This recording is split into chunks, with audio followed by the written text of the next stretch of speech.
안녕하세요. 금요사건 파일 디바제시카입니다. 얼마 전에 개봉한 영화 1987 보셨나요? 아주 인상 깊게 봤는데요. 오늘은 그 1987에서 다 담지 못한 그 역사적인 사건의 앞뒤, 전후의 이야기들을 여러분과 해보려고 합니다. 우리나라의 근현대사에 절대 잊어서는 안 될 아주 중요한 일들이 있었죠. 먼저 여러분, 이 사진 누구인지 금방 알아채실 수 있을 거라고 생각이 듭니다. 전두환, 1931년 1월 18일 경상남도 합천에서 6남 4녀 중 넷째 아들로 태어났습니다. 그는 우리나라에서 11대 12대 대한민국의 대통령으로 정말 근현대사에 크게 남을 군사 독재자로 평가를 받고 있죠. 먼저 1979년에 박정희 대통령이 김재규에 의해서 피살을 당했어요. 근데 당시에 그가 국군 보안 사령관이었던 거예요. 군인이에요. 굉장히 이제 힘이 컸죠, 그때에도. 근데 이 사람이 박정희 대통령의 피살 사건 조사를 맡게 됩니다. 사실 이때 상황은요, 한나라의 대통령이 지금 돌아가셨어요. 위급 상황이에요. 그래서 이 나라의 혼란을 막기 위해 계엄령이라는 게 선포가 돼요. 그리고 이 계엄의 사령관은 당시에 육군 참모총장이었던 정승화가 맡게 됩니다. 자, 여러분들은 찬찬히 이 사건의 전말을 알아가실 텐데요. 마침 전두환과 정승화는 이 피살 사건 수사에 관련해서 또 군 인사건에 관련돼서 여러 부분에 있어서 권력 갈등을 벌이고 있었어요. 그러던 중 전두환이 정승화에 대한 불만을 품고 하극상에 의한 군사 쿠데타를 통해서 군권을 장악합니다. 자, 군사 쿠데타란 뭐냐면, 쿠데타란 말은 비합법적인 무력으로 정권을 빼앗는 일이에요. 그래서 이게 군사 쿠데타라고 부르는 거예요. 1979년 12월 12일입니다. 밤 7시였어요. 전두환은 그 노태우를 포함한 자신의 지지 세력을 다 동원을 합니다. 그리고 당시에 정승화가 있던 한남동의 육군 참모총장 공관에 난입을 해서 경비원들에게 총격을 가하고 정승화를 납치합니다. 12월 12일 날요. 그리고 나서 이 사람을 보안서 서빙구 분실로 데려가요. 그러면서 당신이 박정희 대통령 죽였지? 라고 하면서 박정희 암살 공모 혐의로 그를 체포합니다. 이걸 바로 12.12 군사 쿠데타라고 불러요. 아주 우리나라 역사에 중요한 일이었어요. 그런데 이 일은 당시의 대통령이었던, 그러니까 박정희 대통령이 돌아가시고 나서 그 최규하 대통령이 올라와 있었는데 최규하 대통령의 허락 없이 이루어진 일이에요. 그리고 나서 이제 대통령으로부터는 사실 체포 이후에 허락을 받아냈어요. 그러면서 이제 대대적인 자기가 힘을 가지고 군의 인사권을 이제 자기가 쥐어지게 됩니다. 인사권이란 건 뭐냐면, 저 사람 저 자리에 앉혀, 야, 저 사람 저 자리 다 물러나게 해, 이런 힘을 갖게 되는 거예요. 그러다 보면 그런 힘을 가지고 있는 사람은 이 전체의 권력을 손에 쥐게 되는 거겠죠. 1980년 4월입니다. 전두환은 중앙정보부 서리에 임명이 돼요. 그 전에 국군보안사령관이었잖아요. 그런데 중앙정보부에 들어가면서 이 두 양대 권력을 거머쥐게 되는 거예요. 중앙정보부라는 건 박정희 대통령 시절부터 정치 자금을 조달하는 역할을 맡고 있었고, 우리나라의 정치, 외교, 경제, 언론의 모든 분야에 관여하는 권력의 핵심 기구였어요. 그러니까 완전 나라의 군사적인 힘, 그리고 이런 어떤 경제와 정치, 이런 모든 권력을 양쪽에 손에 쥐게 된 거죠.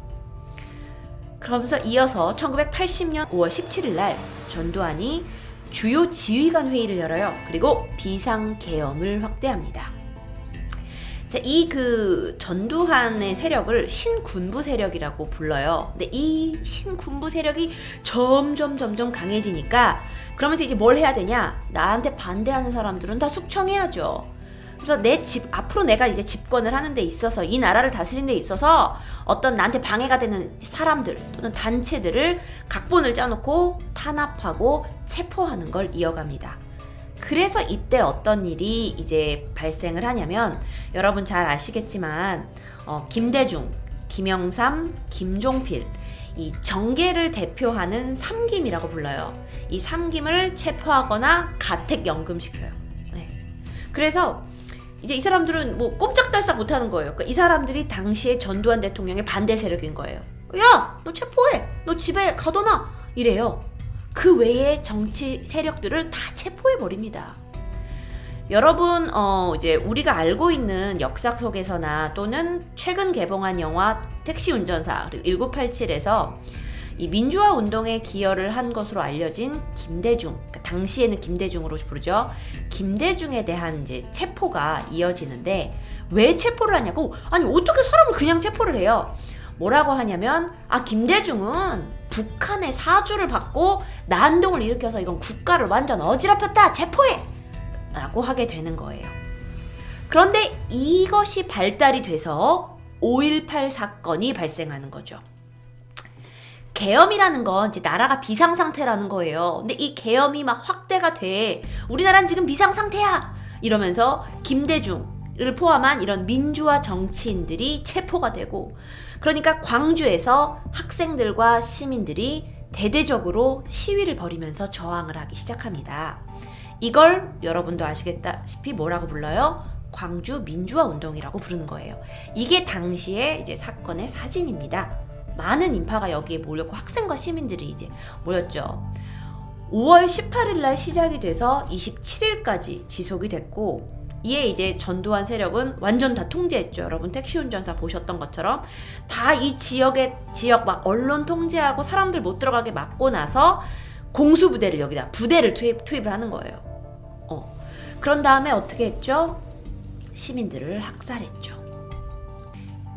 그러면서 이제 5월 22일에는 김대중이 이 광주 폭동을 다 조정한 거야 하면서 그에게 내란 혐의를 씌우게 되죠. 국가적으로 철저하게 언론을 다 통제했어요. 그러면서 광주 사태, 당시엔 광주 사태라고 불렀는데 이 광주 사태의 배후에는 간첩 그리고 이 불순분자들이 아주 있는 거야. 이거 나쁜 놈들이야 하면서 광주에서 이거 폭도한 이 광주 시민들 이거 나쁜 놈들이야 하면서 이렇게 내몰한 거예요. 얼마나 끔찍한 일이 일어났는진 여러분 잘 아시죠?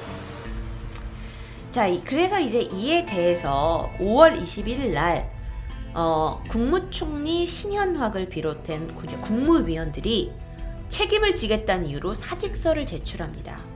그런데 전두환은 이 상황을 이용해서 최규하한테 비상대책위원회 구성을 만들어야 된다. 나라가 지금 어지러우니까 비상대책위원회를 만들자! 하고는 자신이 그 상임위원장에 올라갑니다. 자, 그렇게 결국 전두환은요 1980년 8월 6일 날 준장에서 대장으로 진급을 합니다. 그러다가 8월 16일 날 어떤 일이 있었냐면은 이전까지 대통령을 하고 있던 최규하 대통령이 짐은 이제 하야하겠습니다 라고 하야 선언을 하게 돼요. 자, 그렇게 되다 보니까 이제 여러분 생각해보세요. 그 전에 전두환 대통령이 아니었어요. 최규하 대통령이었는데 힘이 커져가고 있는 상태에서 최규하 대통령이 하야하겠다고 하니까 힘이 어디로 쏠려요? 일로 쏠리죠.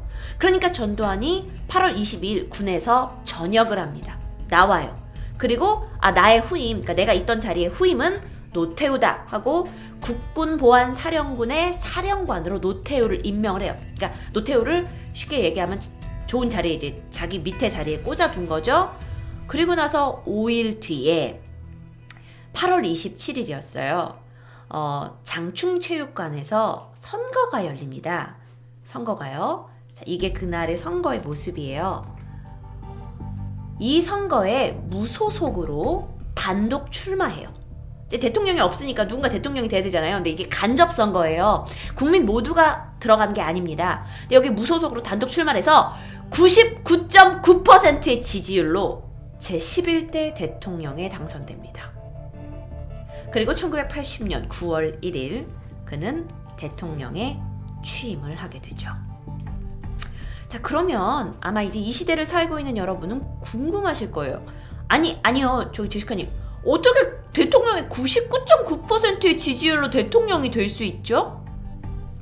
그 이유가 뭐였냐면 일단 이전부터 반대 세력이었던 야당 쪽에 있었던 반대 세력이던 김대중, 김영삼 그리고 다수의 걸리적거리는 정치인들 다 체포하고 가택연금했죠. 그리고 전두환만을 추종하는 세력 또는 그의 부하들만 체육관에 모은 거예요. 그래서 투표를 한 거야. 그러니까 자기들끼리 그냥 투표한 거야. 그렇기 때문에 이게 가능했던 일이에요. 이건 비민주적인 거죠. 그래서 국민들이 봐도 이거 너무 말도 안 되잖아요. 그래서 이런 거에 이제 불만을 조금씩 표시를 하기 시작해요. 아, 이게 맞는 거냐? 이게 자기들끼리 모여서 이렇게 선거에서 대통령 뽑는 게 맞는 거야? 하는 불만이 조금씩 나오기 시작하는데 전두환 대통령은 이걸 이제 잠재워야 됩니다. 그러니까 내 정권에 불만을 가진 시민들을 고문하고 체포해요. 대통령에 당선되고 나서 이 무자비한 독재가 계속됩니다. 그래서 이때부터 전두환의 독재 정권 시절이라고 얘기를 하죠. 물론 시민들의 불만도 점점 커져가게 돼요. 그러다 보니 이제 시민들이 민주화라는 이름 하에 어떤 이제 시위도 벌이고 항쟁을 하게 되는 거예요. 그러다가 이제 시민들이 정확하게 요구하는 건 뭐냐? 개헌을 요구하게 됩니다. 개헌이라는 건 뭐냐면 헌법을 고친다는 의미예요. 그래서 당시에는 지금처럼 여러분이 선거장 가가지고 쿡 도장을 찍는 이런 직접 선거가 아니었어요. 간접 선거제였어요.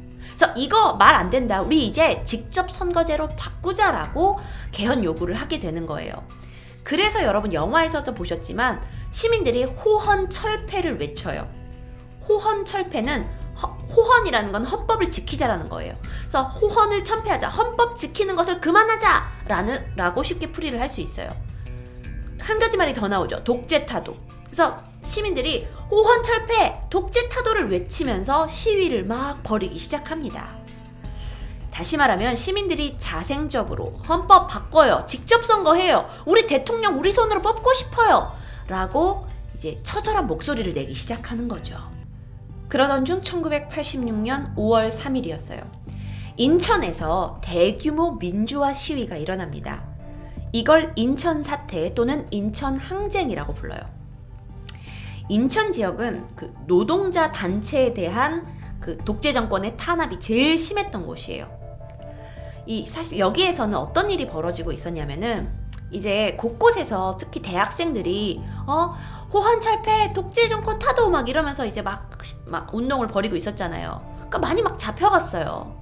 그래서 이 많은 대학생들이 학업을 중도에 그만두고 자기 신분을 숨긴 채 이런 노동 현장에 잠입을 하게 됩니다. 그래서 이들을 가르쳐서 은어로 학출이라고 불렀어요. 그러니까 이 학출들이 이제 노동 현장에서 진짜 노동자로서 일을 하면서 이제 노동조합 같은 곳에서 활동을 하게 되는 거죠. 근데 인천에 이게 많아요. 근데 이분들이 탄압을 받으면서도 이제 계속 이런 시위들을 해가고 있는 거예요. 근데 사실 학출들이 진짜 노동 현장에 취직을 하려고 보면 학력이 너무 높아요. 그래서 자신의 원래 주민등록의 어떤 그 기록을 가지고는 취업이 되기가 힘든 거예요. 그래서 이들이 주민등록을 위조한 상태로 이제 취업을 이제 도전을 하죠. 근데 이건 사실 위반이었어요. 게다가 이 5.3 인천항쟁의 그 지도부격인 인물들이 이제 도피를 하게 되면서 독재 정권에서는, 정부에서는 야, 얘들 다 잡아들여! 이렇게 하면서 막 강도 높게 수사가 진행되고 있던 와중에 1986년 6월 4일 밤이었어요. 권인숙이라는 여대생이 있었는데 그녀의 정체를 의심하고 있던 한 통장의 신고로 그녀가 이제 체포가 됩니다. 그녀는 1986년 5월 21일, 그러니까 체포되기 얼마 바로 전에 막 학출로 돌아선 사람이에요. 그래서 이 부천 지역의 노동운동에 뛰어들었는데 그전에는 서울대 의류학과 학생이었어요. 이제 이 부천에서 가스 배출기 제조업체에서 이제 취업을 하게 됐는데 자기 이름을 쓸 수 없으니까 친척 이름 허명숙이라는 가명으로 위장 취업을 한 상태였죠. 그런데 조사 도중에 봐라, 너 위장 취업했네 하는 게 드러났고 경찰들이 그녀를 체포한 거예요. 그런데 이제 경찰들이 체포를 해서 보니까 우리가 노리던 그 학출이야, 학출. 야야, 그러면 너 윗대가리들 다 어딨어? 하면서 당시에 수배하고 있던 뭐 양승조 뭐 이렇게 비롯한 이 고위 지도층 소재를 막 얘한테 이제 물었던 거예요. 이 권인숙 씨한테. 그래서 권인숙 씨가 이틀 동안 이제 수사를 받고 6일날 새벽에 경찰서 상황실로 끌려가게 됩니다. 그녀가 쉽사리 자백을 하지 않아요. 그래서 경찰서장이 분노해요. 그래서 이 일을, 이제 이 권인숙에 관련된 일을 당시에 상황실장이던 문귀동 경장에게 이 관련 수사를 맡기게 됩니다. 그래서 끌려온 그녀가 이 문귀동 경장하고 마주하게 됐어요. 그래서 6월 6일과 7일 두 차례에 걸쳐 쉽게 자백을 하지 않으니 문귀동에 의해 성고문을 당합니다. 물론 위장 취업한 건 그녀가 인정을 했어요. 시인을 했어요. 그런데 이 문귀동 형사가 야, 너 인천 항쟁 그거 일으킨 거 너 관련자 윗대가리 너 다 풀어! 하면서 이제 자백을 강요하다가 이분이 이제 뒷수갑이 채워져서 저항을 할 수 없는 상태였는데 자신의 성기로 추행을 하게 되죠. 굉장히 수치심을 불러일으키는 고문이에요. 인권이 완전 무시된 거죠. 그리고 이후에 6월 16일부터 이제 권인숙은 인천 소년교도소로 이감이 돼요. 근데 처음에는 이분이 사실 너무 여성으로서 수치스럽잖아요. 그래서 막 자살 충동도 느끼고 막 내가 이걸 어떻게 해야 되지 막 하시다가 우리 역사에 더 이상 이런 일이 반복되진 않아야 되는 거 아니야? 라고 결심하시고 맞서기로 결정합니다. 그래서 이 사실을 주변에 알리게 되죠. 이건 너무나 비상식적이고 비인권적인 성고문 사건이에요. 이게 알려지면서 교도소 내에서 양심수들이 다 같이 이제 단식 투쟁을 하게 돼요. 그리고 권인숙도 6월 28일부터 단식에 돌입을 합니다. 그리고 나서 이제 본격적인 조치를 취해요. 7월 3일 날 이 문귀동을 강제 추행 혐의로 인천지검에 고소를 하죠. 그러면서 이거는 진상규명을 해야 된다 하고 요구를 해요. 그런데 바로 그날 권인숙은 공문서 변조, 사문서 변조, 절도, 문서 파손으로 구속 기소가 됩니다. 문귀동이 이 권인숙을 명예훼손 혐의로 인천지검에 고발하게 되죠. 자, 뭔가 정의가 묻혀지는 그런 느낌이 들죠. 그런데 너무도 다행히 그녀의 변호인단 9명이 꾸려집니다. 그리고 7월 5일 문귀동 경장과 옥봉환 부천 경찰서장 등과 관련된 또 경찰관 6명을 상대로 독직 폭행 및 가혹 행위에 의한 고발장을 제출하게 돼요. 근데 또 문 경장이 뭔 소리야 나 아무 죄도 없는데 하면서 무고 혐의로 맞고소를 하게 돼요. 자 근데 그러면서 이 사건이 점점 맞고소하고 하면서 세상에 퍼지게 된 거예요. 당시에 독재 정권에서는 언론을 다 손에 쥐고 있어서 야 언론 너 내가 원하는 뉴스만 내보내 알겠지? 그러긴 했어도 이 막 언론을 조작하려고 했지만 아니 이게 쉽지 않아. 그때 당시 정부가 이랬대요. 야 권인숙 얘 빨갱이야. 그리고 얘 학교 다닐 때 불성실했어 하는 보도를 막 치중을 더 두는 거예요. 당시에 검찰과 공안 당국은 이 권인숙이 이렇게 문귀동을 고발을 한 건 이쪽 그러니까 인천 항쟁, 이 민주화 운동하는 이런 세력들이 성을 도구화하는 어떤 상습적인 전술입니다 라고 보고를 한 거예요. 그러면서 관련된 사건을 은폐하고 축소했죠. 근데 여기 보시는 이제 조영래 변호사 분 플러스 166명의 대규모 변호인단이 이 권영숙 씨의 번호를 맡게 되면서 더 큰 주목을 받게 돼요. 이 사건은 우리 근현대사에서 부천서 성고문 사건 또는 권인숙 성고문 사건 또는 문귀동 성고문 사건이라고 칭하고 있는데 언론의 탄압을 받았다 하더라도 크게 보도가 되고 국민적인 관심이 커지다 보니까 이게 뒤이어 이어지는 민주화 항쟁의 어떤 도화선이 된 거죠. 사실 독재 정권 속에서요 여성이 성고문을 당했다. 이게 권인숙한테 굉장히 불리해 보이던 사건이었죠. 그런데 이 다음에 제가 소개할 박종철 고문치사 사건 그리고 6월 항쟁을 거치면서 상황이 완전히 변했어요. 그러면서 이제 고발을 했잖아요. 그런데 법원에서는 이거에 대해서 차일피일 미뤄요. 그러다 결국 이제 사태가 이게 보통 사태가 아니고 막 시민들이 막 들고 일어나고 하니까 재정 신청을 법원이 받아줍니다. 결국 그래서 어떻게 됐냐? 1989년 문귀동은 징역 5년형과 위자료 지급을 선고받고 감옥에 가게 돼요. 권인숙 씨는 어떻게 됐냐? 권인숙 씨는 이제 6월 항쟁, 그러니까 앞으로 말씀드릴 이 6월 항쟁 이후에 7월 8일 날 양심수의 석방을 요구하는 여론이 일었어요. 이에 따라서 가석방됩니다. 이건 영화를 통해서 다뤄지지 않아서 여러분이 모르실 수 있어요. 권인숙 성고문 사건 또는 부천서 성고문 사건인데 이제 그녀는 명지대학교 교수가 되었고 한국 성폭력 상담소의 부설 연구소인 울림의 초대소장을 지냈습니다. 그리고 2004년에는 군대 내의 성폭력 문제에 대한 실태 조사를 하고 지금까지도 권력과 폭력의 관계를 깊게 연구해 오고 있어요.